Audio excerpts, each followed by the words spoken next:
Marcos, capítulo 5. A cura de um endemoniado. Eles atravessaram o mar e foram para a região dos Gerazenos. Quando Jesus desembarcou, um homem com espírito imundo veio dos sepulcros ao seu encontro.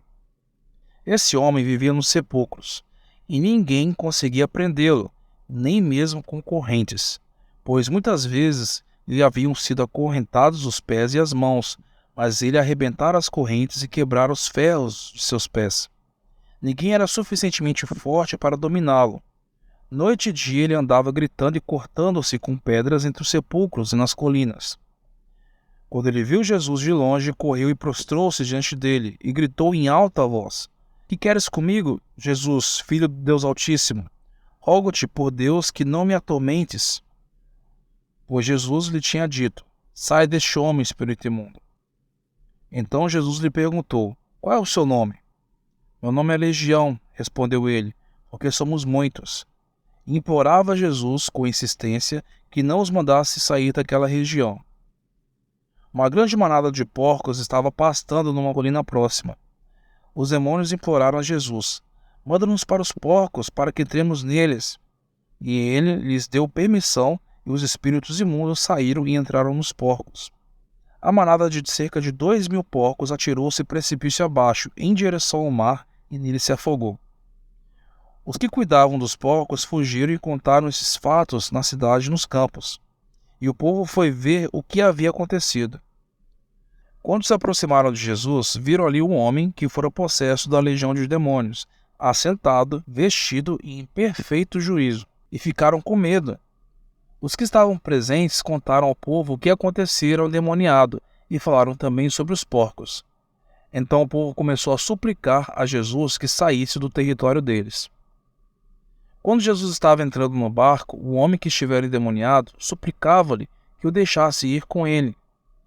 Jesus, porém, não o permitiu, mas disse: Vá para casa, para sua família, e anuncie-lhes quanto o Senhor fez por você e como teve misericórdia de você.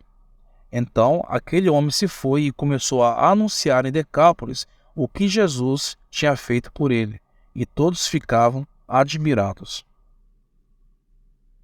O poder de Jesus sobre a doença e a morte. Tendo Jesus voltado de barco para outra margem, uma grande multidão se reuniu ao seu redor, enquanto ele estava à beira do mar. Então chegou ali um dos dirigentes da sinagoga, chamado Jairo. Vendo Jesus, prostrou-se a seus pés e lhe implorou insistentemente: Minha filhinha está morrendo.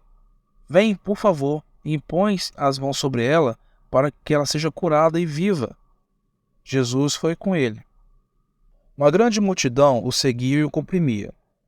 E estava ali certa mulher que havia 12 anos vinha sofrendo de hemorragia. Ela padecera muito sob o cuidado de vários médicos e gastara tudo o que tinha, mas, em vez de melhorar, só piorava. Quando ouviu falar de Jesus, chegou por trás dele, no meio da multidão, e tocou em seu manto, porque pensava: se eu tão somente tocar em seu manto, ficarei curada. Imediatamente cessou a sua hemorragia, e ela sentiu em seu corpo que estava livre do seu sofrimento. No mesmo instante, Jesus percebeu que dele havia saído o poder. Virou-se para a multidão e perguntou: Quem tocou em meu manto? Responderam seus discípulos: Vês a multidão aglomerada ao seu redor e ainda perguntas: Quem tocou em mim? Mas Jesus continuou olhando ao seu redor para ver quem tinha feito aquilo. Então a mulher, sabendo o que tinha lhe acontecido, aproximou-se, prostrou-se a seus pés e, tremendo de medo, contou-lhe toda a verdade. Então ele lhe disse: Filha, a sua fé a curou. Vá em paz e fique livre do seu sofrimento. Enquanto Jesus ainda estava falando, chegaram algumas pessoas da casa de Jairo, dirigente da sinagoga. Sua filha morreu, disseram eles. Não precisa mais incomodar o mestre. Não fazendo caso do que eles disseram, Jesus disse ao dirigente da sinagoga: Não tenha medo, tão somente creia. E não deixou ninguém segui-lo, senão Pedro, Tiago e João, irmão de Tiago. Quando chegaram à casa do dirigente da sinagoga, Jesus viu um alvoroço, com gente chorando e se lamentando em alta voz. Então entrou e lhes disse: Por que todo esse alvoroço e lamento? A criança não está morta, mas apenas dorme. Mas todos começaram a rir de Jesus. Ele, porém, ordenou que eles saíssem. Tomou consigo o pai e a mãe da criança e os discípulos que estavam com ele, e entrou onde se encontrava a criança. Tomou-a pela mão e lhe disse: Talita cumi, que significa: Menina, eu lhe ordeno, levante-se. Imediatamente a menina, que tinha 12 anos de idade, levantou-se e começou a andar. Isso os deixou atônitos. Ele deu ordens expressas para que não dissessem nada a ninguém, e mandou que dessem a ela alguma coisa para comer.